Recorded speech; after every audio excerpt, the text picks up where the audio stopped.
Dünən mən təsadüfən Nəsirəddin Tusi haqqında oxuyurdum. Bunu deyim, bitirim söhbəti. Nəsirəddin Tusinin adı hamımıza bəllidir, Xacə Nəsirəddin Tusi.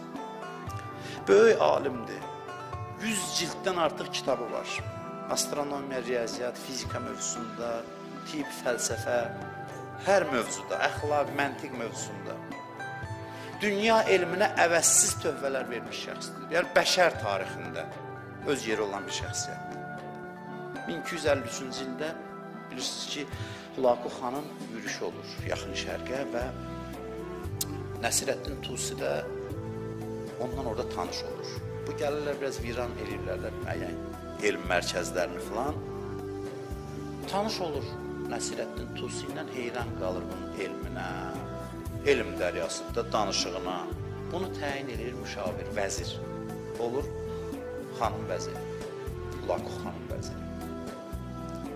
Mağarada, Marağada rəsədxananı təşkil edir. Təkid edir ki, gəl bu rəsədxananı təşkil eləyək.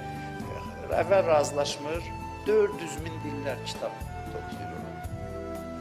Böyük bir xidmət, yəni bəşəriyyətə böyük xidmət edir. Ustadül bəşər dedilər ona. Fenomenal şəxsiyyətdir. Bu, onun elmi məqamıdır. Amma mən deyərdim ki, onun dəyəri bu elmdə kitablar oxumağında deyil. Elmdə fövqəladə gücə sahib idi, amma dəyəri nədə idi?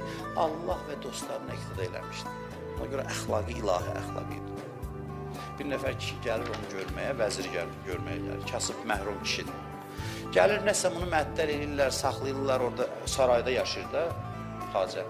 Görüşdürmürlər bunu. Məktub yazır, üzr istəyirəm sizdən dönə-dönə. Məktub yazır Nəsirəddin Tusiyə, deyir, it oğlu it, üzr istəyirəm. O boyda alimə, vəzirə yazır. Gəlmişdim səni görməyə, qəbul eləmədim. Getdim, dərdim sərim də çoxdur, bu da ünvanım. Nə istəyirsən elə də canımdan bezmişəm. Dəftərxananın böyüdüyü ki, bunu yeni bir məktubuna. Özüm cavab yazım. Sonra eşidər, verir ona. Məktubu oxuyur, cavab yazır. Bismillahirrahmanirrahim. Mənim əziz qardaşım, itin quyruğu olur, məndə quyruq yoxdur. İtin bədənində qalın tüklər bitir, məndə yoxdur.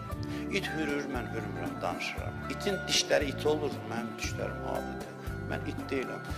Gəl gör məni, görürsün ki, məndə sənin dediklərin əlamətləri yoxdur. Atamı da ki, mən görmüşəm, sən görməmsən. Atamda da vallahi bunlar yox idi. Dərdin sərin nədir, gəl həll edin. Bir adam vəzir olsun, bir əmri ilə boynunu vurdurardı da bunu. Necə sən mənə belə təhqir edirsən. Görün,